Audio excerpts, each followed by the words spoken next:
ഏതോ വിവരമില്ലാത്ത, ചിന്തയില്ലാത്ത, ആലോചനയില്ലാത്ത ഏതോ മനുഷ്യൻ, അവൻ ചിലപ്പോൾ അവൻ്റെ വിവരക്കേട് കൊണ്ട് പല വിവരക്കേടുകളും പ്രസംഗിക്കുന്നുണ്ടാകും. അത് കേൾക്കുമ്പോൾ നമുക്ക് തോന്നുകയാണ്, ശരിയാ പഠിച്ചോനെ, അങ്ങനൊക്കെ ഉണ്ടാവുമോ, ഇങ്ങനൊക്കെ ഉണ്ടാവുമോ, അങ്ങനൊക്കെ ഉണ്ടാവുമോ? സത്യത്തിൽ യഥാർത്ഥത്തിൽ കേരളത്തിൽ ഒരു വിഭാഗം ഇല്ലാത്ത കറാമത്തുകൾ പ്രസംഗിച്ച് നടക്കാൻ വേണ്ടി തന്നെ കച്ചകെട്ടി ഇറങ്ങി, സംശയമില്ല കേട്ടോ, അംഗീകരിക്കുന്നു. പക്ഷെ ഇന്ന് എത്രത്തോളായി എന്നറിയോ?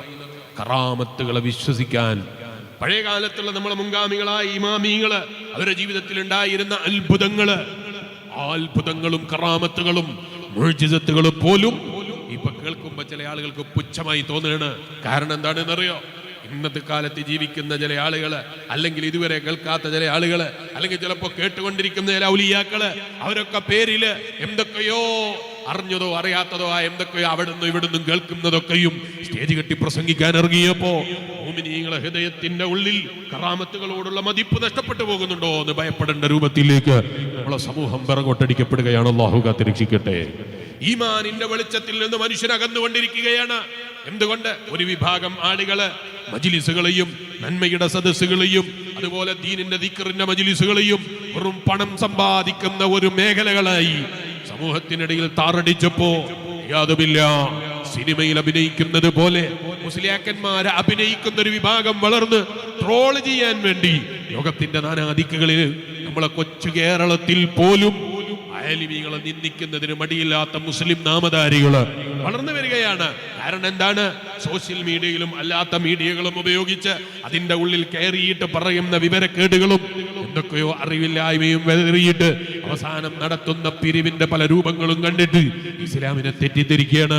പരിശുദ്ധമായ ദീനിനെ ഇല്ലായ്മ ചെയ്യാൻ വേണ്ടി അത്തരം ചില സാധനങ്ങളെ പലരും ആയുധമാക്കി ഉപയോഗിക്കുകയാണ്. അല്ലാഹു ഹിദായത്തിന്റെ വെളിച്ചം നിലനിർത്തി തരട്ടെ. ദീൻ ഒരിക്കലും അതിന് ഉത്തരവാദിയല്ല. അല്ലാഹുവിന്റെ ദീൻ ഒരിക്കലും അതിന് ഉത്തരവാദിയല്ല. ശരിയായ ദീൻ എന്ന് പറയുന്നത് ഏതാ? നമ്മളെ മുൻഗാമികളായ മഹാന്മാർ അവര് ജീവിച്ച് കാണിച്ചു തന്ന ദീനാണ്.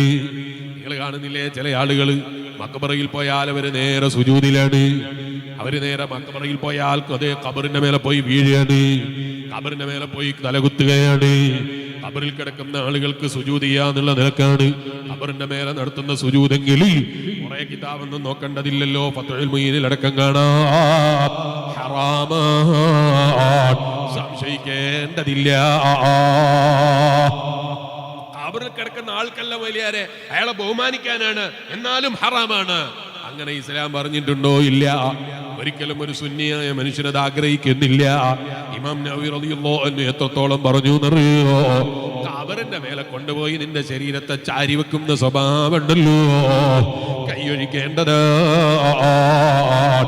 ഖബറിൽ കിടക്കുന്ന ആളുകൾ അടുക്കലേക്ക് നമ്മൾ ചെല്ലുമ്പോ അവിടെ പോയിട്ട് അവിടെയുള്ള ഖബറിന്റെ മേലെ പോയി തലകുനിക്കൽ വലിയ ബഹുമാനാണ് എന്ന് വിചാരിക്കരുത്. മറിച്ചോ നബി ഇമാം റളിയല്ലാഹു അൻഹു ലോകത്തെ ഏറ്റവും പുണ്യമുള്ള സിയാറത്ത് പഠിപ്പിച്ചു. അതേതാ സിയാറത്ത് എന്നറിയോ? സിയാറത്തു നബി സല്ലല്ലാഹു അലൈഹി വസല്ലം.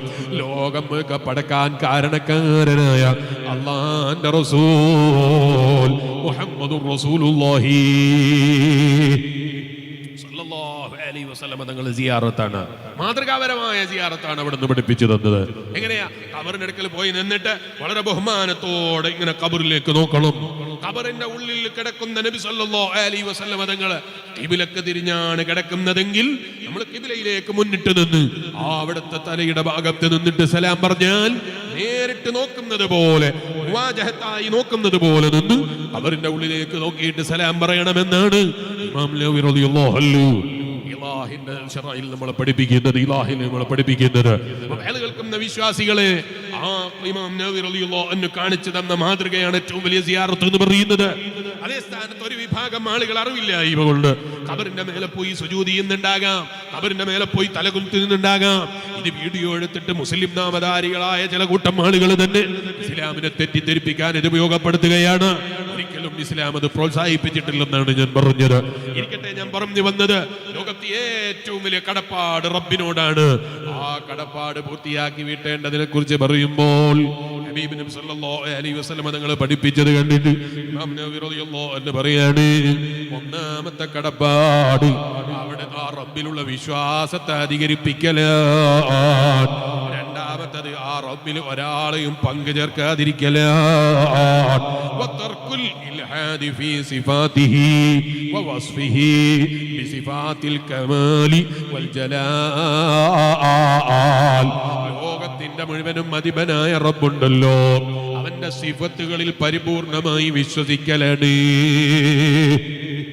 ഒരു ഈമാനുള്ള മുഅ്മിനിന് ഉണ്ടാകേണ്ട അല്ലാഹുവിനോടുള്ള കടപ്പാട് പൂർത്തിയാക്കി വിട്ടേണ്ടത്.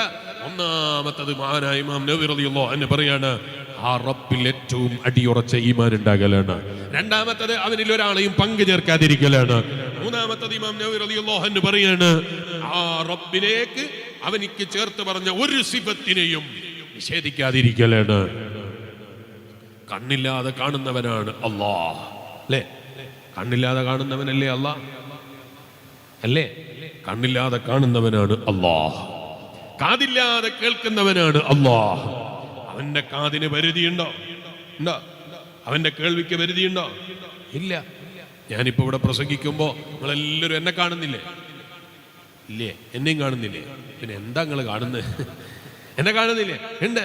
ഈ സ്റ്റേജിന്റെ ബേക്കിലുള്ള എന്തെങ്കിലും നിങ്ങൾ കാണുന്നുണ്ടോ? എന്താ കാണാത്തത്? അവിടെ ഒരു മറ ഉള്ളത് കൊണ്ട് അല്ലേ? അതിന്റെ അപ്പുറത്തുള്ളത് കാണുന്നില്ല. അവിടെ കാണുന്നുണ്ടോ എന്നല്ലേ ചോദിച്ചത്? ഇവിടെ എന്തോ കാണുന്നുണ്ടോ എന്ന് ഞാൻ ചോദിച്ചത്. അവിടെ കാണുന്നുണ്ട്. അതിന്റെ മേലെ മക്കാമുറൂസ് എഴുതി വെച്ചിട്ടുണ്ട്. അതല്ലേ ചോദിച്ചത്? അതിന്റെ പിറകിലുള്ള എന്തോ കാണുന്നുണ്ടോ? ഇല്ല, കാണുന്നില്ല. എന്തുകൊണ്ട് കാണുന്നില്ല? അത് കാണാനുള്ള കഴിവ് നമുക്കില്ല. എന്നാൽ ലോകത്തിന്റെ മുഴുവനും അധിപനായ അല്ലാഹ്, അവന് കാഴ്ചക്ക് എന്തെങ്കിലും തടസ്സമുണ്ടോ? അവൻ കാണുമ്പോ പഠിച്ചോനെ റൂമിൻ്റെ ഉള്ളിൽ കയറി വായിലടിച്ചാൽ ഞാൻ പിന്നെ കാണൂല, അങ്ങനെ ഉണ്ടോ? അല്ലെങ്കിൽ ഏതെങ്കിലും മറയിൽ പോയി നിന്ന് അവൻ കാണാത്ത സ്ഥലം ഉണ്ടാവുമോ? വാനലോകത്ത് പറക്കുന്ന ഫ്ലൈറ്റിൽ കയറി അവൻ കാണാത്തത് ഉണ്ടാകുമോ? അവൻ കേൾക്കാത്തത് ഉണ്ടാവോ? അങ്ങനെ കാണാൻ പറ്റാത്തവനാണെങ്കിൽ, എല്ലാം കേൾക്കാൻ പറ്റാത്തവനാണെങ്കിൽ, എല്ലാം അറിയാൻ പറ്റാത്തവനാണെങ്കിൽ അവന്റെ പേരൊരിക്കലും അല്ലാഹ് എന്നല്ല. ഇന്നല്ലാഹ ഹുവസ് സമീഉൽ അലീം. പരിധിയില്ലാത്ത കേൾവിയുടെ ഉടമയാണ് അല്ലാഹ്. അപ്പൊ ചില ആളുകൾക്ക് തോന്നുകയാണ്, പഠിച്ചോനെ അപ്പം നിന്റെ ചെവിന്റെ വലുപ്പം എത്രയായിരിക്കും? അള്ളാഹ്ക്ക് ചെവി വേണോ? അള്ളാഹ്ക്ക് കാത് വേണോ? വേണ്ട വേണ്ട, ആ റബ്ബിന് കാത് വേണമെന്നില്ല. അല്ലേ? അത്രയും വലിയ കേൾവിയാണെങ്കിൽ ആന എന്ന് പറയുന്നൊരു ജീവിയുണ്ട്, ഇല്ലേ? നാട്ടിലില്ലേ? ആന എന്ന് പറയുന്ന ജീവിക്കുള്ള കാത് കണ്ടില്ലേ നിങ്ങള്? മൂപ്പറ വലുപ്പത്തിനനുസരിച്ചുള്ള കാതാണ്, അല്ലാണ്ട് കേൾവിക്കനുസരിച്ചുള്ള കാതാ അത്? ആണോ? ആനന്റെ കേൾവിക്കനുസരിച്ചുള്ള കാതാണോ അത്? അല്ല. അങ്ങനെയാണെങ്കിൽ അത്ര കഴിവുള്ള കേൾവിയാണെങ്കിൽ ആനക്ക് നമ്മൾ മലയാളം പറയുമ്പോൾ തിരിയോ? അത്ര ബഹുമാനമുള്ള കേൾവിയാണോ ആനന്റെ കേൾവി? അല്ല.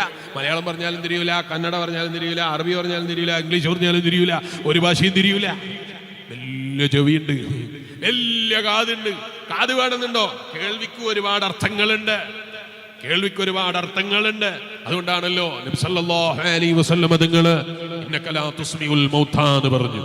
മരിച്ചവരെ കേൾപ്പിക്കൂല എന്ന് പറഞ്ഞു. എന്താണ് പറഞ്ഞതിന്റെ അർത്ഥം? മരിച്ചവരെ കേൾക്കൂല എന്നാണോ? അതേ സ്ഥാനത്ത് ഇമാം ബുഖാരി റളിയല്ലാഹു അൻഹു റിപ്പോർട്ട് ചെയ്തൊരു ഹദീസ് കാണാം.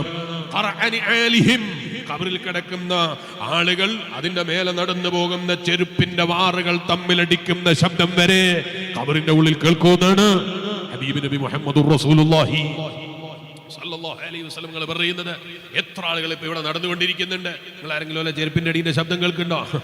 ചെരുപ്പിന്റെ വാറ് തമ്മിൽ തട്ടുന്ന ശബ്ദം കേൾക്കുന്നുണ്ടോ? അപ്പൊ മരിച്ചു കഴിഞ്ഞാൽ ചെവിന്റെ കാതിന്റെ ശബ്ദം, കേൾവിയുടെ ശബ്ദത്തിന് സൗണ്ട് ഇല്ലെങ്കിലും കൂടുതൽ കേൾവി ഉണ്ടാകുന്ന നബി സല്ലല്ലാഹു അലൈഹി വസല്ലം പറയുന്നത്.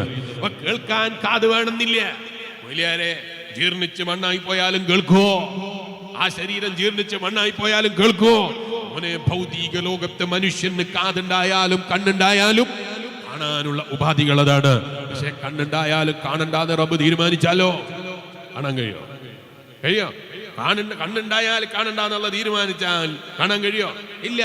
കാതിലുണ്ടായാൽ കേൾക്കണ്ടെന്ന് റബ്ബ് തീരുമാനിച്ചാൽ കേൾക്കാൻ കഴിയോ? ഇല്ല. എന്നാൽ ലോകത്തിന്റെ മുഴുവനും അധിപനായ അല്ലാഹ്, അവന് കേൾവിക്ക് പരിധിയില്ല, കാഴ്ചക്ക് പരിധിയില്ല, അറിവിന് പരിധിയില്ല. അപ്പൊ ചിലയാൾക്ക് തോന്നുകയാണ്, അപ്പൊ എത്ര GB ആയിരിക്കും മൂല്യരെ പഠിച്ചോണ്ടത്? അല്ലാഹുവല്ലേ നിന്റെ ഈ GB-യും എല്ലാം MB-യും എല്ലാ GB-യും പഠിച്ചവൻ അവനാണ്. അത് നമ്മളെ ബോധ്യപ്പെടുത്താൻ അല്ലാഹ് കാണിച്ചു തന്നതാണ്. ചില ആളുകൾക്ക് പണ്ട് കാലത്തൊരു സംശയം ഉണ്ടായിരുന്നു. റഖീബ് അതീദ് അലൈഹിസ്സലാം എന്ന് പറഞ്ഞ രണ്ട് മലക്കുകൾ അല്ലേ? രണ്ട് മലക്കുകളില്ലേ? റഖീബ് അതീദ് അലൈഹിസ്സലാം. ഉറക്ക പേര് എള്ളിക്കോളി, ഓല എഴുതി വെക്കുന്ന മര്യാദ എഴുതണ്ടേ? ഇല്ലാ ലദൈഹി റഖീബുൻ അതീദ്. അല്ലാഹുവിന്റെ ഖുർആൻ നിങ്ങൾ മൊഴിയുന്ന ഒരു വാക്കുകൾ പോലും ആ റഖീബ് അതീദ് അലൈഹിസ്സലാം രേഖപ്പെടുത്താത്തതായി ലോകത്തില്ല എന്നാ പറയുന്നത്. പണ്ട് കാലത്ത് മദ്രസയിൽ ഈ ഉസ്താദ് പറയും നമ്മളെ മൈൻഡിൽ വരും, പഠിച്ചോനെ ഇപ്പൊ ഇവർ എഴുതിയിട്ട് എത്ര പുസ്തകം ഉണ്ടാവും അല്ലേ? നമ്മൾ ഓരോ നിമിഷം ഇങ്ങനെ എഴുതിയല്ലേ, എത്ര പുസ്തകത്തിലായി ഇത് എഴുതി വെക്കുക, അങ്ങനൊക്കെ തോന്നൂലേ? ഇല്ല, അങ്ങനെയൊന്നും തോന്നിയിട്ടില്ലേ? എങ്ങനെയായാലും കുഴപ്പമില്ല, ഏതായാലും എങ്ങനെ പറഞ്ഞാലും അങ്ങനെ കേട്ടിക്കണ്. അങ്ങനെയാ അല്ല, എല്ലാം രേഖപ്പെടുത്തി വെക്കുമെന്ന് പറയുമ്പോ പഴയ കാലത്ത്, ഇന്നത്തെ കാലത്തല്ല പറയുന്നത്, പഴയ കാലത്ത് ചിലപ്പോൾ സംശയം ഉണ്ടായിട്ടുണ്ടാകാം, ഇതെങ്ങനെയായിരിക്കും പഠിച്ചോനെ എഴുതി വെക്കല് എന്ന്. ഇതൊരു മൊബൈലാ അല്ലേ? ഈ മൊബൈൽ ഫോണിന്റെ ഉള്ളിൽ 512 GB ഉണ്ട്. ഇനി ഇതേ വലിപ്പമുള്ള മൊബൈൽ ഫോണ്, അതേ വലുപ്പത്തിൽ ഒരു മാറ്റമല്ല. എടുത്തു നോക്കി നോക്കുമ്പോ അതിന് 212 ഉള്ളൂ, അല്ലെങ്കിൽ 256 ഉള്ളൂ. വേറെ എടുത്ത് നോക്കുമ്പോൾ 112 ഉള്ളൂ, വേറെ എടുത്ത് നോക്കുമ്പോൾ 64 ഉള്ളൂ. വലുപ്പത്തിൽ ഒരു വ്യത്യാസമില്ല. എന്നാ ഇതേ മൊബൈൽ ഫോൺ തന്നെ 1 TB ഉള്ള മൊബൈൽ ഫോൺ ഉണ്ട്, കണ്ടിട്ടില്ലേ? 1 TB ഉണ്ടാവും. മൊബൈലിന് തടി കൂടുവോ? ആള് തടി കൂടുവോ? മൊബൈലിനൊരു തടിയും കൂടിയിട്ടില്ല, TB കൂടിയിട്ടുണ്ട്. കണ്ടിട്ടില്ലേ നിങ്ങള്? അതിങ്ങനെ TB കൂടുന്നതനുസരിച്ച് സാധനം ചെറുതായി ഇങ്ങനെ പോവാണ്. എന്തിനാണ് റബ്ബിനെ നമുക്ക് വെച്ച് തന്നത്? അവസാന യുഗത്തിൽ വരുന്ന എന്നെ പോലെയുള്ള ചണ്ടി ചവറുകളാകുമ്പോ അവരോട് ചിലപ്പോൾ എന്ന് പറയുമ്പോ അവര് പുസ്തകം നോക്കിയിട്ട് ഇതെങ്ങനെയാണ് മലക്കുകൾ എഴുതി വെക്കരുത് എന്നുള്ള ചിന്ത വരും. അവരെ ഈമാൻ ചുരുങ്ങിപ്പോകും. അത് ബോധ്യപ്പെടുത്തി തരാൻ, ആ ഈമാനിന്റെ വെളിച്ചം നിലനിൽക്കാൻ അള്ളാഹ് വെച്ചിരിക്കുന്നതാണ് ഇത്തരം ടെക്നോളജികൾ എന്ന് പറയുന്നത്. ആ ടെക്നോളജിയിലൂടെയും അള്ളാഹനെ അറിയാൻ കഴിയണേ കൂട്ടുകാരാ. ടെക്നോളജിയിലൂടെയും റബ്ബിനെ മനസ്സിലാക്കാൻ സാധിക്കണേ കൂട്ടുകാരാ. അപ്പോഴാണ് നമ്മളെ ഈമാൻ റബ്ബിന്റെ അടുക്കലേക്ക് അടുത്ത് ബഹുമതി വാങ്ങാൻ കഴിയുന്നത്. കാതില്ലെങ്കിൽ കേൾക്കൂല എന്ന് വിശ്വസിക്കരുത്, കണ്ണില്ലെങ്കിൽ കാണൂല എന്ന് വിശ്വസിക്കരുത്. അല്ലേ? ഈ ലൈറ്റ് മുഴുവനും ഓഫാക്കി കളഞ്ഞു. നിങ്ങളെന്തോ കാണുമോ? മൊബൈലിന്റെ വെളിച്ചം ഉണ്ടാവില്ല. ഒരു വെളിച്ചം ഇല്ലെങ്കിലാ ചോദിക്കുന്നത്. മൊബൈൽ കത്തിച്ചാൽ പോരെ? ഞാൻ ഇപ്പൊ അതിന് പരിഹാരമല്ലേ ചോദിച്ചത്. ഒരു വെളിച്ചമില്ലാത്ത സ്ഥലത്ത് എത്തിക്കഴിഞ്ഞാൽ അവിടെ കണ്ണ് കാണാൻ കഴിയോ? അങ്ങനെ കഴിയുന്ന ആരെങ്കിലും എൻ്റെ സേഴ്സിലുണ്ടോ? ഉണ്ടെങ്കിൽ അയാൾ എനിക്ക് ആവശ്യമുണ്ട്. അയാൾ പറയുന്ന സ്ഥലത്ത് ഞാൻ ജോലി കൊടുക്കും. അമേരിക്കയിൽ വേണമെങ്കിൽ അമേരിക്കയിൽ, UK വേണമെങ്കിൽ UK, ഇനിയല്ല ദുബായിലാണെങ്കിൽ ദുബായിൽ, അല്ല നമ്മളെ കൊച്ചു കേരളത്തിലാണെങ്കിൽ അവിടെ, അല്ല കാസർഗോഡാണെങ്കിൽ അവിടെ, കർണാടകയിലാണെങ്കിൽ അവിടെ, എവിടെ വേണമെങ്കിലും ജോലി റെഡി. പക്ഷെ രാത്രി ഇരുട്ടത്ത് കാണുന്ന ആളായിരിക്കണം. ആരെങ്കിലും ഉണ്ടോ? ഉണ്ടെങ്കിലും ഒന്ന് കൈവക്കേ. ഒറ്റ ഒരാളുമില്ല. ഇരുട്ടത്ത് കാണാൻ ഒരൊറ്റ മനുഷ്യനും സാധിക്കൂല. എന്നാ ഇതേ മനുഷ്യന്റെ മുന്നിലൂടെ പറക്കുന്ന മൂങ്ങ എന്ന് പറയുന്ന ഒരു ജീവിയുണ്ട്. ഇവിടെ എന്തായാലും പറയാ? തേങ്ങാന്നാ? അല്ല, മൂങ്ങാൻ തന്നെയല്ലേ പറയാ? അല്ലേ? മൂങ്ങാൻ തന്നെയല്ലേ പറയാ? ഇവിടെ എന്താ പറയാ? മൂങ്ങാൻ തന്നെയല്ലേ പറയാ? വവ്വാലോ? അല്ലല്ല, വവ്വാല് വേറെ. നിങ്ങൾ കൊറോണ വരുമ്പോ കല്ലം പിടിച്ച് വവ്വാലാക്കല്ല. വവ്വാലോ? ഊമൻ. ഊമൻ. എന്തോ ആട്ടെ, നിങ്ങളെ പറഞ്ഞ സാധനമായിരിക്കും ഞാനും വിചാരിച്ചത് എന്ന് വിചാരിക്കാം. അല്ലേ? ഈ പറയുന്ന ജീവി രാത്രിയിൽ മാത്രമേ മൂപ്പർക്ക് കാണുള്ളൂ. ചള്ളങ്കയം ഉറൂസിന്റെ സദസ്സിലൂടെ മൂപ്പര് രാത്രി പോയാൽ കാണുമോ ഇല്ലേ? കാണൂല. ഇങ്ങനെ ലൈറ്റ് ഓൺ ആക്കി വെച്ചാൽ കാണൂല, ഓഫാക്കിയല്ലേ കാണുള്ളൂ. ഇവിടെ കിടക്കുന്ന മഹാന്, ആ മഹാന്റെ പേരിൽ ഉറൂസ് എടുത്തല്ലേ? ഒക്കെ ശരിയാണ്. മൂപ്പർക്ക് കാണണമെങ്കിൽ നിങ്ങൾ ലൈറ്റ് ഓഫ് ആക്കണം. ഉറൂസിന്റെ ലൈറ്റ് ആയാലും അല്ലാത്ത ലൈറ്റ് ആയാലും മൂപ്പർക്ക് സാധാരണ കാഴ്ച കാണണമെങ്കിൽ ഇരുട്ടുണ്ടായാലേ മൂപ്പര് കാണുള്ളൂ. എന്തിനാ റബ്ബ് വെച്ചത്? എന്നെ ബോധ്യപ്പെടുത്താനാണ്, നിങ്ങളെ ബോധ്യപ്പെടുത്താനാണ്. നമ്മൾ കാണുന്നത് മാത്രമേ ലോകമുള്ളൂ എന്ന് വിചാരിക്കരുത്. നമ്മൾ കാണാത്തൊരു ലോകമുണ്ട്, അല്ലേ? നമ്മൾ കാണാത്തൊരു ലോകമുണ്ട്. നിങ്ങൾക്ക് മനസ്സിലാകാൻ ഒന്നുകൂടി ഞാൻ പറയാം. ചിങ് എന്ന് പറഞ്ഞ അതിന്റെ അർത്ഥം എന്താ? അതേതാ ഭാഷ മുതലേ? അറബിയിലും കേട്ടിട്ടില്ല, ഇംഗ്ലീഷിലും കേട്ടിട്ടില്ല, മലയാളത്തിലും കേട്ടിട്ടില്ല. ചിങ് എന്ന് പറഞ്ഞ അതിന്റെ അർത്ഥം എന്താണ്? ആർക്കും അറിയില്ല, അല്ലെ? ഒരാൾക്കും അറിയില്ലല്ലോ. ആരെങ്കിലും അറിയുന്നവരുണ്ടോ? എത്ര ആളുണ്ട് ചൈനയിൽ പോകുന്ന കാസർകോട്ടുകാർ? ഞങ്ങൾ ചൈനയിൽ പോയപ്പോൾ എത്ര കാസർകോട്ടുകാർ അവിടെ വെച്ച് പരിചയപ്പെട്ടു എന്ന് പറയാം. ഒരുപാട് കാസർകോട്ടുകാർ അവിടെ വെച്ച് പരിചയപ്പെട്ടു. അള്ളാഹു അവർക്കൊക്കെയും അഭിവൃദ്ധി ഏറ്റി കൊടുക്കട്ടെ. നിങ്ങളെ മക്കളാരും ഇല്ലാത്തതുകൊണ്ട് ആമീൻ പറയാൻ ഒരു പേടി. അള്ളാഹു അവർക്ക് അഭിവൃദ്ധി ഏറ്റി കൊടുക്കട്ടെ. ആ കടപ്പാട് നമുക്ക് ഉണ്ട് എന്നല്ലേ നമ്മൾ നേരത്തെ പറഞ്ഞത്, അല്ലേ? ചൈനയിൽ പോയാൽ അവർ പറയുന്നത് അതാണോ എന്ന് എനിക്കറിയില്ല കേട്ടോ. അവർ ചിങ് ചാങ് ചുങ് എന്നെല്ലാം പറയുന്നുണ്ടാവും. പറയുന്നത് കേട്ടാൽ എനിക്കെന്തോ മനസ്സിലാവുക? എനിക്കൊന്നും മനസ്സിലാവില്ല. ചൈനക്കാരത് കേട്ടിട്ട് അതിന് മറുപടിയും പറയാണ്. അപ്പൊ എനിക്ക് മനസ്സിലായി, ഞാൻ മനസ്സിലാക്കിയതൊന്നുമല്ല ലോകം എന്ന് പറയുന്നത്. അപ്പൊ പിന്നെ എനിക്ക് മനസ്സിലാകണം എന്തെങ്കിലും വേണം. എനിക്കൊരു സാധനത്തെ കുറിച്ച് മനസ്സിലാകണമെങ്കിൽ അതിനെക്കുറിച്ച് മുൻധാരണ ഉണ്ടാകണം. അപ്പോഴേ എനിക്കത് മനസ്സിലാകുള്ളൂ, അല്ലേ? അങ്ങനല്ലേ? ഒന്നുകൂടി മനസ്സിലാക്കാൻ വളരെ പെട്ടെന്ന് തിന്നുന്ന സാധനം ഉദാഹരണം പറഞ്ഞാൽ അപ്പം മനസ്സിലാവും. അള്ളാഹു വലിയ ഇപ്പൊ പറയല്ല, നമ്മളെ ചോറൊന്നും വന്നില്ല, ചോറ് വന്നിട്ട് വേണേ പറഞ്ഞു. തിന്നുന്ന സാധനം വേഗം മനസ്സിലാവും. ബത്തക്ക എന്ന് പറഞ്ഞൊരു സാധനം ഇല്ലേ? ഇവിടെ എന്തായാലും പറയാ ബത്തച്ചാന്ന് പറയാ, ഞങ്ങളാട്ടിൽ ഇക്കാക്കാന്നാ വിളിക്കുക, അതുപോലെ നിങ്ങൾ ഇച്ചാന്നല്ലേ വിളിക്കുക, അതുപോലെ ബത്തച്ചാന്ന് പറയാ. ഇല്ലല്ലോ, ബത്തക്കാന്ന് തന്നെയല്ലേ പറയാ, അല്ലേ? ബത്തക്കാന്ന് തന്നെയല്ലേ പറയാ. ബത്തക്കാന്ന് പറഞ്ഞ സാധനം ഇല്ലേ? ഞാൻ ബത്തക്കാന്ന് പറയുമ്പോൾ നിങ്ങളൊക്കെ മനസ്സിലൊരു ബത്തക്ക വന്നില്ലേ? ഏത് ബത്തക്കയാ വന്നത്? ഏത് ബത്തക്കയാ? ആദ്യം വന്ന ബത്തക്ക പണ്ട് കാലം മുതലേ പരിചയമുള്ള ഒരു ബത്തക്ക ഉണ്ട്, ലൈറ്റ് കളറായിട്ട് ഇടയിൽ വെള്ള കളറിൽ ഇങ്ങനെ പോയിട്ട് ലൈനുള്ള ഒരു ബത്തക്ക, അല്ലേ? അതല്ലേ ഓർമ്മ വന്നത്? ഇപ്പൊ പറഞ്ഞപ്പോ ഒരു ബത്തക്കയും കൂടി ഓർമ്മ വന്നൊരു മഞ്ഞ ബത്തക്ക വന്നിട്ടുണ്ട്, അല്ലേ? പിന്നെ ചെറിയൊരു പച്ച ബത്തക്ക ഉണ്ട്, അതൊക്കെ ഇപ്പൊ അടുത്ത കാലത്ത് വന്നതാ, അല്ലേ? പഴയ കാലത്ത് നമ്മൾ ഒപ്പാപ്പാരൊക്കെ ബത്തക്ക പണ്ട് കാലത്തുണ്ട്. നിങ്ങൾ മഞ്ഞ ബത്തക്ക ഇല്ല, കണ്ടില്ല? നിങ്ങൾ കണ്ടില്ലല്ലോ? ഞാനും കണ്ടില്ല. ഞങ്ങളെ കാലത്തൊന്നും ഇല്ലായിരുന്നു, എന്നാലും ഞാൻ കണ്ടില്ല. നിങ്ങളെ കുട്ടിക്കാലത്തൊന്നും ഞാൻ ഉണ്ടാവില്ല എന്നങ്ങ് ഉറപ്പാ. അന്നും കണ്ടില്ലല്ലോ? ഇല്ല, ഓരും കണ്ടില്ലേ? ആ മാത്രമല്ല, എത്ര പ്രായമുള്ള ആളുകൾ നിങ്ങളാരും കണ്ടോ? പഴയ കാലത്ത് ഇന്ന് കാണുന്ന മഞ്ഞ ബത്തക്കങ്ങൾ ആരും കണ്ടോന്നേ ചോദിച്ചത്? ഇല്ല. ഉള്ളവര് പറഞ്ഞ അന്നത്തെ കാലത്ത് തന്നെ പോലെ ഇല്ലാത്തവർ പറയണ്ട. നിങ്ങൾ കണ്ടോ? ഇല്ല. അതേ സ്ഥാനത്ത് അന്ന് 1990 ഞാനൊക്കെ ജനിക്കുന്നതിന് മുമ്പ് ഇവിടെ വന്നിട്ട് പേരോട് ഉസ്താദ് വേല പറയാണ്, ബത്തക്ക, ആ ബത്തക്കക്ക് വലിയ ബഹുമാനാണ് എന്ന് പറഞ്ഞു. അപ്പൊ നിങ്ങളെ മനസ്സിൽ ഏത് ബത്തക്കയാ വരിക? മഞ്ഞ ബത്തക്ക വരൂലേ? വരുവോ? മഞ്ഞ ബത്തക്ക ഉസ്താദ് പ്രസംഗിക്കണം. മഞ്ഞ ബത്തക്കയുണ്ട് ജനങ്ങളെ.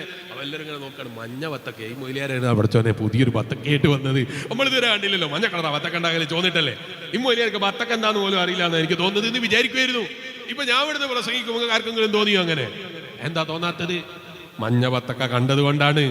ഇതുപോലെ ചില കാര്യങ്ങളെ മനുഷ്യൻ അനുഭവിക്കുമ്പോഴാണ് അതിനെക്കുറിച്ച് അവന്റെ മനസ്സിൽ ഖിയാലിലേക്ക് വരല്. അല്ലെങ്കിൽ ഖിയാലിലേക്ക് വരൂല, അവന്റെ മൈൻഡിലേക്ക് അത് വരൂല.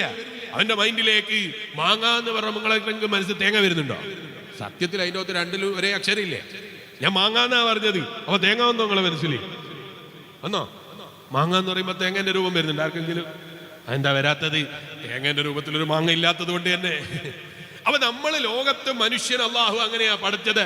അവനിക്ക് മനസ്സിലാകണമെങ്കിൽ അതിനെക്കുറിച്ചൊരു മുൻധാരണ ഉണ്ടാകണം. ആ മുൻധാരണ ഇല്ലെങ്കിൽ അവന് ചിലപ്പം പറഞ്ഞാൽ അത് മനസ്സിലാകൂല. ആ മുൻധാരണ ഇല്ലാത്ത സമയത്ത് പോലും, മുൻധാരണ ഇല്ലാത്ത കാര്യങ്ങളിൽ പോലും അല്ലാഹുവിന്റെ ഹബീബ് മുഹമ്മദുർ റസൂലുള്ളാഹി സല്ലല്ലാഹു അലൈഹി വസല്ലമ തങ്ങൾ പറഞ്ഞു എന്നതുകൊണ്ട് അടിയുറച്ച് വിശ്വസിക്കാണ്. അവന്റെ പേരാണോ മുസ്ലിം, അല്ലേ? അള്ളാഹ് നിങ്ങൾ ആരെങ്കിലും കണ്ടോ? അള്ളാഹിനെ കണ്ട ആരെങ്കിലും ഉണ്ടോ വിശ്വാസത്തില്? മൂസാ നബി അലൈഹി ഇസ്ലാം കണ്ടില്ല, പിന്നല്ലേ നീ കാണല്? ആരെങ്കിലും കണ്ടോ? അള്ളാഹിനെ കണ്ടോ? ഈ സദസ്സിൽ ആരെങ്കിലും ഉണ്ടോ അള്ളാഹിനെ കണ്ടവര്? മൂസാ നബി അലൈഹി ഇസ്ലാം കാണാൻ എത്ര ആഗ്രഹിച്ചു, പക്ഷേ അള്ളാഹിന്റെ ഖുർആൻ പറയാണ് മൂസാ നബിക്കത് കഴിഞ്ഞില്ല. ചോദിച്ചപ്പോൾ കാണാൻ വേണ്ടി സ്ഥലം കാണിച്ചു കൊടുത്തു. മൂസാ നബി അലൈഹി ഇസ്ലാം അള്ളാഹിനെ കാണണമെന്ന് ആഗ്രഹിച്ചു, പക്ഷേ കാണാൻ കഴിഞ്ഞില്ല. അക്കാണാത്ത അല്ലാഹുവിനെ വിശ്വസിക്കണം, അല്ലേ? അക്കാണാത്ത അല്ലാഹുവിനെ വിശ്വസിക്കണം. അവിടെയാ ഈമാൻ എന്ന് പറയുന്നത്. ശരിക്കും അതുകൊണ്ടല്ലേ അന്നത്തെ മുശ്രിക്കുകൾ അരിനല്ലാഹ ജഹറ, പരസ്യമായിട്ട് കൊണ്ടുപോടോ നിന്റെ പടച്ചോനെ എന്ന് പറഞ്ഞില്ലേ മൂസാ നബി അലൈഹി സ്വലാമിനോട്? ഞങ്ങൾ നോക്കട്ടെ, അല്ലേ? അച്ഛാ ഇതെന്താ പരസ്യം വെക്കുക, മ്യൂസിയത്തിൽ വെക്കുന്ന സാധന? ഇവൻ വിചാരിച്ചത് പഠിച്ചോന്നാണ്. മ്യൂസിയത്തിലിടം വെച്ചിട്ട് ഇങ്ങനെ എല്ലാവരും വന്ന് നോക്കിയിട്ട് ആ സാധനം കുഴപ്പമില്ല, നമുക്ക് കച്ചവടാക്കാന്ന് വിചാരിച്ചു. ഇങ്ങനെ കച്ചവടാക്കേണ്ട സാധന പഠിച്ചോന്നാ വിചാരിച്ചത്. പടച്ചവൻ എന്ന് പറഞ്ഞാൽ നിന്നെ സൃഷ്ടിച്ച റബ്ബ് എന്നാ പറയുന്നത്. അപ്പൊ മൂല്യരെ ഇതെവിടുന്നാ കിട്ടല്? ആ വിശ്വാസം എവിടുന്നാ കിട്ടല്? ലോകത്തെ മുഴുവനും നിയന്ത്രിക്കുന്ന അങ്ങനെ ഒരാളില്ലെങ്കിൽ ഈ ലോകത്തിന് നിലനിൽപ്പുണ്ടാകില്ല എന്നുള്ളതിൽ സംശയിക്കേണ്ടതില്ല, അല്ലേ? നിങ്ങൾ ആലോചിച്ച് നോക്ക്. നമ്മൾ രാവിലെ സമയന്റെ സമയത്ത് എഴുന്നേറ്റിട്ട് വാച്ചെടുത്ത് നോക്കുമ്പോൾ വാച്ചിലെ സമയം 12 മണി. പഠിച്ചോനെ സമയത്തിന്റെ സമയം 12 മണിയാണ്. അങ്ങനെ ഉണ്ടാവുക? നിങ്ങളെ നാട്ടിലുണ്ടാവില്ല, എൻ്റെ നാട്ടിലും ഉണ്ടാവില്ല. അങ്ങനെ ചില രാജ്യങ്ങളുണ്ട്. നമുക്കത് പറഞ്ഞാൽ ചിലപ്പോൾ തിരിയൂല. അത് തിരിയാത്തതിൻ്റെ കാരണം നമുക്കത് അനുഭവിക്കാത്തത് കൊണ്ടാണ്. രാത്രി 12 മണിയായിട്ടും സൂര്യൻ അസ്തമിക്കാത്ത രാജ്യങ്ങളുണ്ട്. വലിയ രാത്രിയാ, അതൊന്നും എന്നോട് ചോദിക്കരുത്. അവിടെ വളരെ ചുരുങ്ങിയ സമയം രാത്രി ഉണ്ടാകുള്ളൂ. 1 മണിക്കൂർ രാത്രിയുള്ള രാജ്യങ്ങളുണ്ട്, 2 മണിക്കൂർ രാത്രിയുള്ള രാജ്യങ്ങളുണ്ട്, അതുപോലെ 3 മണിക്കൂർ രാത്രിയുള്ള രാജ്യങ്ങളുണ്ട്. ഞാനിപ്പോൾ അതിലേക്ക് വിശദമായി കടക്കുന്നില്ല. അപ്പൊ ഞാൻ പറഞ്ഞു വന്നത് ഇങ്ങനെയൊക്കെ ലോകമുണ്ട്. അതുകൊണ്ടാണ് ഇസ്ലാം യാത്രക്ക് വലിയ പ്രോത്സാഹനം നൽകിയത്. കിണറ്റിലെ തവളകളായി ജീവിച്ചാൽ ലോകത്തെ മനസ്സിലാക്കാൻ സാധിക്കൂല. ഖുർആൻ പറഞ്ഞു സീറു ഫിൽ അർളി ഫൻദുറു കൈഫ കാന അഖിബത്തുൽ മുഫ്സിദീൻ. ഞാൻ അതിലേക്ക് വിശദമായി ഇപ്പൊ കടക്കുന്നില്ല. ഖുർആൻ പറയാ നിങ്ങൾ യാത്ര ചെയ്യുന്നവരാകണം, ധാരാളം യാത്ര ചെയ്യണം, യാത്ര പോകുന്നവരാകണം എന്നാ ഖുർആൻ പറയുന്നത്. യാത്രയെ ഒരിക്കലും ഇസ്ലാം നിരുത്സാഹപ്പെടുത്തിയിട്ടില്ല. അതേസമയത്ത് നിരുത്സാഹപ്പെടുത്തിയ യാത്രകളുണ്ട്. അന്യപെണ്ണിന്റെ കൂടെ സല്ലപിക്കാൻ പോകുന്ന യാത്രയാണോ ഇസ്ലാം പ്രോത്സാഹനം നൽകിയിട്ടില്ല. അന്യപെണ്ണിന്റെ ഭംഗി കാണിക്കുന്ന യാത്രയാണോ? മറ്റ് പുരുഷന്മാർക്കിടയിൽ അവർ ഇറച്ചി വിൽക്കുന്ന ഈ കച്ചവടം നടത്തുന്ന ശരീരത്തിന്റെ രൂപഭാവങ്ങൾ വീഡിയോ ചിത്രം പിടിച്ചിട്ട് ജനങ്ങളെ കൊതിപ്പിക്കുന്ന രൂപത്തിലുള്ള യാത്രയാണോ? ഹറാമിന്റെ വഴികൾക്ക് വഴിയൊരുക്കുന്ന യാത്രയാണോ? ഇസ്ലാം പ്രോത്സാഹിപ്പിച്ചിട്ടില്ല. ഇരിക്കട്ടെ, ഞാൻ പറഞ്ഞു വന്നത് ലോകത്തിന്റെ മുഴുവനും അധിപനായ അല്ലാഹ്, ആ റബ്ബ് കാതില്ലാതെ കേൾക്കുന്നവനാണ്, കണ്ണില്ലാതെ കാണുന്നവനാണ്. ജീവിക്ക് വേണ്ടി പ്രത്യേകമായ ഒരു സിസ്റ്റം ഇല്ലാത്തതിന്റെ പേരിൽ അവൻ അറിവ് കുറയുന്നവനാണ് എന്ന് വിചാരിക്കണ്ട.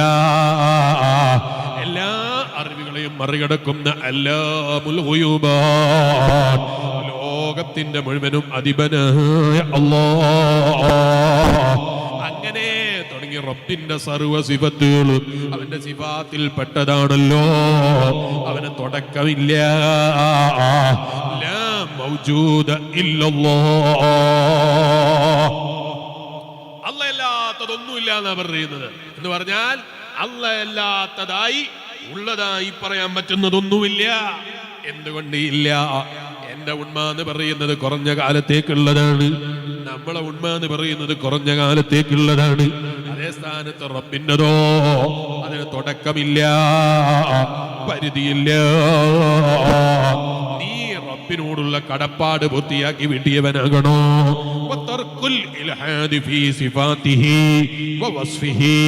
അല്ലാഹുവിന്റെ സർവ്വ സിഫത്തുകളെയും നിഷേധിക്കുന്നതിൽ നിന്ന് നീ കൈയൊഴിക്കാത്ത കാലത്തോളം റബ്ബിനോടുള്ള കടപ്പാട് വീട്ടിയവനായി നീ മാറാൻ പോകുന്നില്ല. അല്ലാഹുവിനോടുള്ള കടപ്പാട് വീട്ടിയവനാകണമെന്ന് നീ ആഗ്രഹിക്കുന്നുണ്ടോ? ആ റബ്ബിന്റെ സർവ്വ സിഫത്തുകളെയും അംഗീകരിക്കുന്നവനാകണം. അതിനെ മുഴുവനും മനസ്സിലാക്കുന്നവനാകണം, അറിയുന്നവനാകണം, മനസ്സുകൊണ്ട് വിശ്വസിക്കുന്നവനാകണം. അപ്പോഴാ അതിന്റെ യഥാർത്ഥത്തിൽ അല്ലാഹുവിനോടുള്ള കടപ്പാട് പൂർത്തിയാക്കി വീട്ടുന്നവനാകുന്നത്. പോരാവത്തൻസീഹി സുബ്ഹാനഹു വ തആല മിൻ ജമീഇൻ നഖായിസ്. അല്ലാഹുവിനോടുള്ള കടപ്പാട് പൂർത്തിയാക്കി വിട്ടുന്നവനാകണോ? മഹാനായ ഇമാം നവവി റളിയല്ലാഹു അൻഹു പറയാണ്, അല്ലാഹ്ക്ക് യോജിക്കാത്ത എന്തൊക്കെ കാര്യങ്ങളുണ്ടോ അതിനൊക്കെ റബ്ബിലേക്ക് ചേർത്തുന്നതിൽ നിന്ന് ആ റബ്ബിനെ പരിശുദ്ധവാനാക്കി വാഴ്ത്തലാണ്. സുബ്ഹാനല്ലാഹ്, അവന്റെ പരിശുദ്ധിയെ വാഴ്ത്തി കൊടുക്കലാണ്. വൽ ഖിയാമു ബിത്വാഅതിഹി, ആ റബ്ബിനോടുള്ള കടപ്പാട് വീട്ടുന്നതിൽ ഏറ്റവും മുഖ്യ ഘടകമാണ് കൂട്ടുകാരാ 5 നേരത്തെ നിസ്കാരം. കിട്ടുമോ? വയത് കേൾക്കുന്ന മുസ്ലിമേ, ഉറൂസിന്റെ പേരിലാകട്ടെ, കല്യാണത്തിന്റെ പേരിലാകട്ടെ, മൈലാഞ്ചിയുടെ പേരിലാകട്ടെ, പൊതിയുണ്ണിയായി ചമഞ്ഞ് മേക്കപ്പ് ചെയ്തതിന്റെ പേരിലാകട്ടെ, അല്ല തിരക്കിന്റെ പേരിലാകട്ടെ, ബിസിനസിന്റെ പേരിലാകട്ടെ, നിന്റെ താഴ്ന്ന ദുന്യാവിലെ എന്തെങ്കിലും കാരണങ്ങൾ ഉണ്ടാകട്ടെ, മോനെ നീ റബ്ബിനോടുള്ള കടപ്പാട് പൂർത്തിയാക്കി വീട്ടിയവനാകണോ? വൽ ഖിയാമു ബിത്വാഅതിഹി, ആ റബ്ബിന്റെ മുന്നിൽ ഒരു നേരത്തെ നിസ്കാരം പോലും ഖളാക്കാതെ എഴുന്നേറ്റ് നിൽക്കുന്നവനായി, നിസ്കരിക്കുന്നവനായി നീ മാറിയില്ലെങ്കിലോ അവനോടുള്ള കടപ്പാട് പൂർത്തിയാക്കി വീട്ടിയവനാകൂല. അള്ളാഹിനോടുള്ള കടപ്പാട് പൂർത്തിയാക്കി വീട്ടിയവനാകണോ? അവനോട് തെറ്റ് ചെയ്യുന്നതിൽ നിന്ന് കൈയൊഴിക്കുന്നവനായി നീ മാറാത്ത കാലത്തോളം റബ്ബിനോടുള്ള കടപ്പാട് വീട്ടിയവനാകൂല. ഇമാം നവവി റളിയല്ലാഹു അൻഹു വീണ്ടും പറയാണ്, വൽ ഹുബ്ബു ഫില്ലാഹ്, നീ ആരെ ഇഷ്ടപ്പെടുന്നുണ്ടോ? വയലിന് വന്ന മൊയ്ലിയാരോട് വലിയ സ്നേഹമാണ്. എന്താ വയലിന് വന്ന മൊയ്ലിയാർക്കോട് സ്നേഹം ഉണ്ടാകാൻ കാരണം? അയാളെ സൗണ്ട് നല്ല സൗണ്ടാണ്, അല്ലെങ്കിൽ അയാളെ സൗണ്ട് കേൾക്കാൻ നല്ല രസമാണ്, അല്ലെങ്കിൽ അയാളെ അവതരണ ശൈലി ഭയങ്കര ജോറാണ്. ഇതിന്റെ പേരിലൊന്നല്ല നമ്മൾ വയലറിയുന്ന മുസ്ലിയാർ ഇഷ്ടപ്പെടേണ്ടത്. അതുപോലെ ദുആക്ക് വന്ന മതങ്ങളോട് വലിയ സ്നേഹമാണ്. എന്താ അയാൾക്കുള്ള പ്രത്യേകത? അയാൾ ദുആ അങ്ങ് തുടങ്ങിയാൽ മുത്തുമണികളെ പോലെ ഇങ്ങനെ ലഫ്ദുകൾ വരും, ഒപ്പിച്ചൊപ്പിച്ച് ഇങ്ങനെ ദുആ ചെയ്യും. ഇതൊന്നല്ല ദുആക്ക് ഉണ്ടാകേണ്ട ബഹുമാനം. ഇതിന്റെ പേരിലല്ല നമ്മൾ ദുആക്കുന്നവനെ ബഹുമാനിക്കേണ്ടത്. നമ്മൾ ആരെ ബഹുമാനിക്കുന്നുള്ളോ, ആരെ ആദരിക്കുന്നുള്ളോ? വൽ ഹുബ്ബു ഫില്ലാഹ് വൽ ബുഗ്ളു ഫില്ലാഹ്, ഭാര്യ ഭാര്യനെ നീ ഇഷ്ടപ്പെടുന്നുണ്ടോ? ഭർത്താവിനോട് താല്പര്യം കാണിക്കുന്നുണ്ടോ? മക്കളോട് താല്പര്യം കാണിക്കുന്നുണ്ടോ? എല്ലാം റബ്ബിന്റെ പൊരുത്തത്തിലാകാത്ത കാലത്തോളം വയല് കേൾക്കുന്ന മുസ്ലിമേ, റബ്ബിനോടുള്ള കടപ്പാട് പൂർത്തിയാക്കി വീട്ടിയവനെ ഞാനും നീയും മാറാൻ പോകുന്നില്ല. അല്ലാഹുവിനോടുള്ള കടപ്പാട് പൂർത്തിയാക്കി വീട്ടുന്നവനാകണമെങ്കിൽ നമ്മുടെ സ്നേഹം അല്ലാഹുവിന്റെ മാർഗത്തിലാകണം, അല്ലാഹു പൊരുത്തപ്പെടുന്ന സ്നേഹമാകണം. നമ്മളെ വെറുപ്പ് ദുന്യവിയായ ലോകത്തിന്റെ എന്തെങ്കിലും കാരണം കൊണ്ടാകരുത്. അയൽവാസിയോട് വെറുപ്പാണ്, എന്താ കാരണം? അവന്റെ വീട്ടിൽ എന്റെ വീട്ടിലുള്ള കാറിനേക്കാൾ വലിയ കാറാണ്. അവനോട് വെറുപ്പാണ്, എന്താ കാരണം എന്നറിയോ? അവളെ വീട്ടിലെ അടുക്കള എന്റെ വീട്ടിലെ അടുക്കളനെക്കാളും വലുതാണ്. ഇങ്ങനെ തുടങ്ങി ഭൗതികമായ ചില ചിന്തകളെ പേരിൽ നമുക്ക് ആരോടെങ്കിലും വെറുപ്പ് തോന്നാറുണ്ടോ? അറപ്പ് തോന്നാറുണ്ടോ? കൈയഴിക്കാറുണ്ടോ? നമ്മൾ അല്ലാഹുവിനോടുള്ള കടപ്പാട് വീട്ടുന്നതിൽ വീഴ്ച വരുത്തിയവരാണ്. അല്ലാഹുവിനോടുള്ള കടപ്പാട് പൂർത്തിയാക്കി വീട്ടിയവനാകണോ? ആ റബ്ബിനോട് എതിര് ചെയ്യുന്നതിൽ നിന്ന് മാറി നിൽക്കലാ. ഇമാം നവവി റളിയല്ലാഹു അൻഹു പറയാണ്, പോരാതെ മാത്രം മതിയോ? പോരാ. ആ റബ്ബ് തന്ന നിഅമത്തുകൾ ഉണ്ടല്ലോ, അതിനെക്കുറിച്ച് ബോധമുള്ളവനാകലാണ്. ആ റബ്ബ് തന്നതല്ലാത്ത എന്ത് നിഅമത്തുണ്ട് മനുഷ്യന്റെ കയ്യിൽ? വളരെ ഞാൻ പൈസ ഉണ്ടാക്കിയത് ഞാൻ എൻ്റെ കൈ കൊണ്ട് ഉണ്ടാക്കിയല്ലേ? ആണോ? എൻ്റെ കൈ കൊണ്ടാ നീ പൈസ ഉണ്ടാക്കിയത്? പിന്നെ എൻ്റെ കൈ കൊണ്ടല്ലാണ്ട് വയല് പറയുമ്പോൾ നിങ്ങളെ കൈ കൊണ്ടാ ഞാൻ പൈസ ഉണ്ടാക്കിയത്? ആണോ? അല്ല, എൻ്റെ കൈ കൊണ്ടല്ല, നിന്റെ കൈ കൊണ്ടല്ല.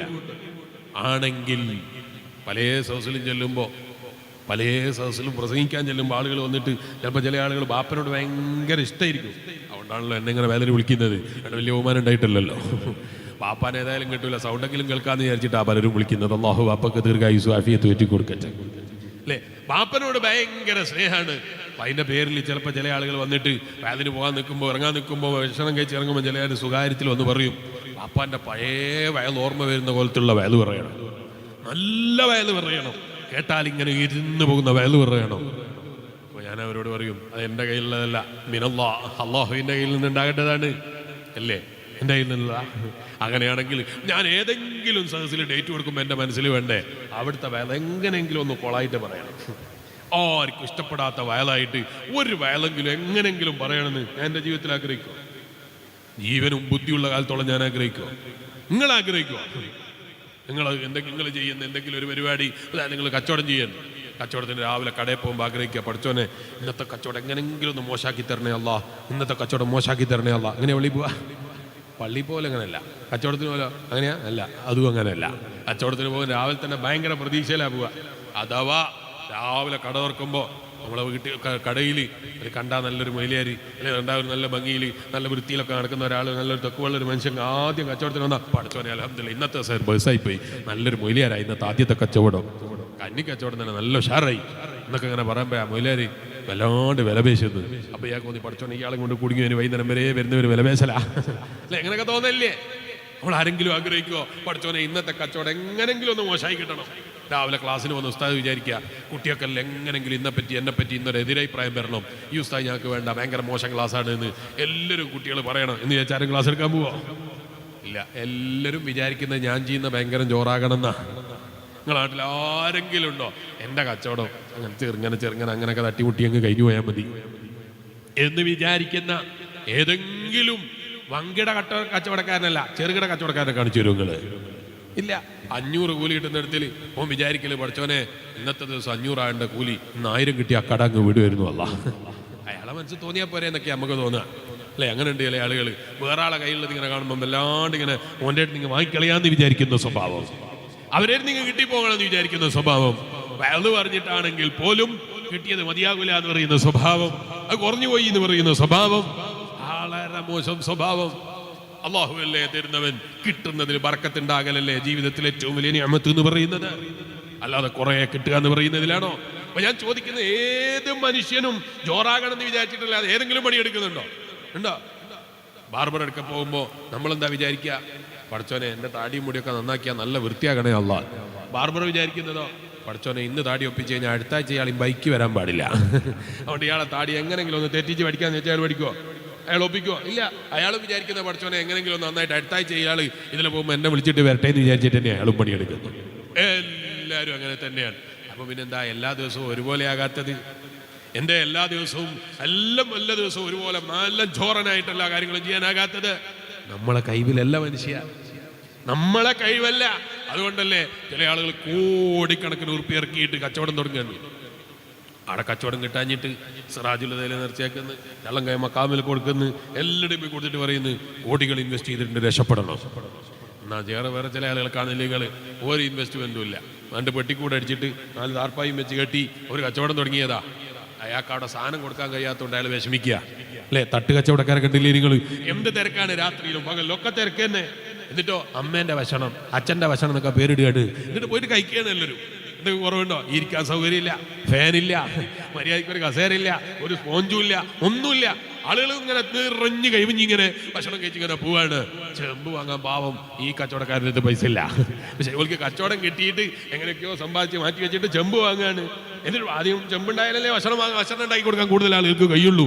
അങ്ങനെ അവർ വളർന്ന് വരികയാണ്. നിങ്ങൾ കാണുന്നില്ലേ, നബി സല്ലല്ലാഹു അലൈഹി വസല്ലം പറഞ്ഞില്ലേ, ഖിയാമത്ത് നാളാകുമ്പോ അടിമയുടെ മക്കൾ ഉടമകളാകുന്ന കാലം വരുമെന്ന് അല്ലാഹുവിന്റെ റസൂൽ മുഹമ്മദുർ റസൂലുള്ളാഹി. വീടിന് സൗകര്യമില്ലാത്തവൻ ദുബായിലെത്തിയതാ, 6 മാസം കഴിഞ്ഞ് വരുമ്പോഴേക്ക് പിന്നെ അവന്റെ വീട് പാറിപ്പോയി. പിന്നെ അവിടെ വരുന്നത് കൊട്ടാരാണ്. 6 കൊല്ലം പണിയെടുത്തിട്ടും തീരാത്ത കൊട്ടാരം, 7 കൊല്ലം പണിയെടുത്തിട്ടും പണി തീരാത്ത കൊട്ടാരം. ഇതൊക്കെ എന്താ നമ്മളെ പഠിപ്പിക്കുന്നത് എന്നറിയോ? ആ കൊടുതി റബ്ബിൻ്റെതാണ്, നമുക്കാർക്കും ഉണ്ടാക്കാൻ കഴിയില്ല. അപ്പൊ പിന്നെ മൊയ്ലിയാരെ, ഞാൻ അധ്വാനിച്ചിട്ട് എനിക്ക് എന്നല്ലേ കിട്ടിയത്, അയാൾക്കല്ലല്ലോ കിട്ടിയത്, എനിക്ക് എന്നല്ലേ കിട്ടിയത്. അത് അള്ളാഹു തന്ന നിഅമത്താണ്. ആ റബ്ബ് നമുക്ക് ചിലപ്പോൾ ചില സമയത്ത് നമ്മൾ ചെയ്യുന്നത് അങ്ങ് ക്ലിക്കാക്കി തരും. അതവൻ നമുക്ക് ചെയ്യുന്ന ഒരു റഹ്മത്താ. ആ റഹ്മത്താണ് എന്ന് വിശ്വസിക്കാൻ കഴിയണം. അല്ലാതെ നമ്മളെ കഴിവ് കൊണ്ട് നമുക്ക് ചെയ്തെടുക്കാൻ കഴിയോ? ഇല്ല, ഒരു സംഗതിയും നമ്മളെ കൈകൊണ്ട് ചെയ്തെടുക്കാൻ കഴിയില്ല. എല്ലാം സൃഷ്ടിച്ച് പരിപാലിക്കുന്ന റബ്ബ്, ആ റബ്ബിന്റെ സൃഷ്ടിപ്പിൽ അടിയുറച്ച വിശ്വാസം വേണം. അവൻ തന്ന നിഅമത്തുകളെ കുറിച്ച് നല്ല ബോധം വേണം. പോരാ, വശുക്റുഹു അലൈഹാ, അവൻ തന്ന നിഅമത്തുകളോട് നല്ല നന്ദി ബോധമുള്ളവനാകണം. വൽഖലാസി ഫീ ജമീഇൽ ഉമൂർ, എല്ലാ കാര്യങ്ങളിലും ആത്മാർത്ഥത വേണം. ചെയ്യുന്ന ഏത് കർമ്മമാണെങ്കിൽ പോലും അതിന് നല്ല ആത്മാർത്ഥതയുണ്ടാകണം. ഇഖ്ലാസോടെ ചെയ്യുന്ന അമലുകളാകണം.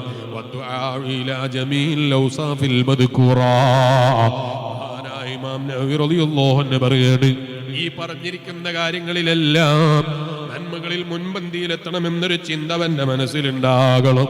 അങ്ങനെ തുടങ്ങി ലോകത്തിന്റെ മുഴുവനും അധിപനായ റബ്ബുണ്ടല്ലോ, അവനോടുള്ള കടപ്പാടുകളെ കുറിച്ച് ബോധമുള്ളവനായി ജീവിക്കലാണ് ദീൻ എന്ന് പറയുന്നത്. എന്നാണ് അല്ലാഹുവിന്റെ റസൂൽ മുഹമ്മദുർ റസൂലുള്ളാഹി സല്ലല്ലാഹു അലൈഹി വസല്ലം.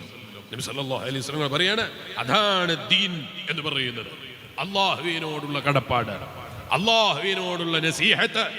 അല്ലാഹുവിനോടുള്ള നസീഹത്ത് എന്ന് പറഞ്ഞാൽ അതാണ് ദീൻ എന്ന് പറഞ്ഞു. ആ ദീൻ എന്ന് പറയുന്നത് ഈ പറഞ്ഞിരിക്കുന്ന കാര്യങ്ങളൊക്കെയും അല്ലാഹുവിനെ ഓർമ്മിച്ച് റബ്ബിന്റെ തൃപ്തി പ്രതീക്ഷിച്ച് അവനിൽ സമർപ്പിത ബോധത്തോടു കൂടെയുള്ള ജീവിതം ഉണ്ടാവുക എന്ന് പറയുന്നതാണ്. രണ്ടാമത്തത് എന്താണ്? ഹബീബ് നബി സല്ലല്ലാഹു അലൈഹി വസല്ലമ തങ്ങളോട് നസീഹത്ത് ഉണ്ടാകണമെന്ന് പറഞ്ഞു. ഞാൻ എന്റെ പ്രസംഗം നീട്ടിക്കൊണ്ടു പോകുന്നില്ല, ചുരുക്കി ഞാൻ ഇങ്ങ് നിർത്തട്ടെ. നബി തങ്ങളോടുള്ള നസീഹത്ത് എന്ന് പറഞ്ഞാൽ മഹാനായ ഇമാം നവവി റളിയല്ലാഹു അൻഹു പറയാണ്, ഫതസ്ദീഖുഹു അല റിസാലതി. നബി സല്ലല്ലാഹു അലൈഹി വസല്ലമ തങ്ങൾ മുർസലീങ്ങളിൽ പെട്ടയാളാണെന്ന് ഉറച്ചങ്ങ് വിശ്വസിക്കലാണ്. വല്ലീമാനും ബിജമീഇ മാ ജാഅ ബിഹി, അവിടുന്ന് കൊണ്ടുവന്ന എല്ലാ ഹദീസുകളെയും അവിടുന്ന് പഠിപ്പിച്ച എല്ലാ കാര്യങ്ങളെയും അടിയുറച്ച് വിശ്വസിക്കലാണ്. അവിടുന്ന് കൽപ്പിച്ച കാര്യങ്ങൾ ജീവിതത്തിൽ പകർത്തലാണ്. കൈയൊഴിക്കാൻ പറഞ്ഞത് കൈയൊഴിക്കലാണ്.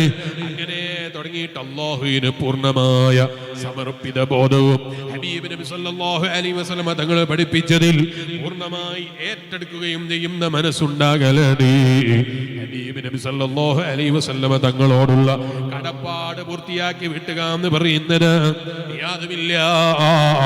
ഇപ്പൊ ചില ആളുകൾ ഇറങ്ങി വന്നിട്ടുണ്ട്. അവര് പറയാണ്, നമ്മൾ ഖുർആനെ മുറുക്കി പിടിക്കണം, ഹദീസ് നമ്മൾ അംഗീകരിക്കണം എന്നില്ല. ഇത് പറഞ്ഞിട്ട് ഇമാം ബുഖാരി റളിയല്ലാഹു അൻഹുവിനെ തള്ളിയാണ്, ഇമാം മുസ്ലിം റളിയല്ലാഹു അൻഹുവിനെ തള്ളിയാണ്.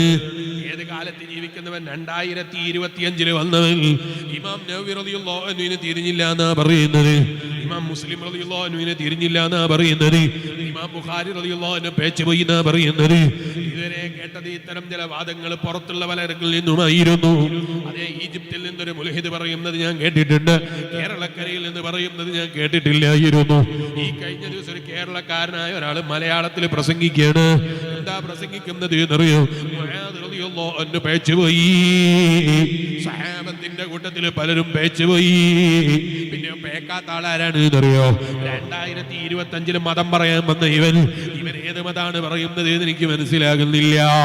സഹാബത്തിനെ തള്ളിയിട്ട് പറയുന്ന മതം അതേത് മതാണ് എന്ന് മനസ്സിലാകുന്നില്ല.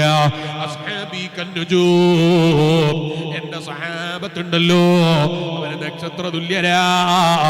നിങ്ങൾ അവരാരെ പിന്തുടർന്നാലും നിങ്ങൾ ശരിയായ വഴിയിലാണ് എന്ന് പറഞ്ഞത് ആരാ? അല്ലാഹുവിന്റെ റസൂൽ മുഹമ്മദുർ റസൂലുള്ളാഹി സ്വല്ലല്ലാഹു അലൈഹി വസല്ലം.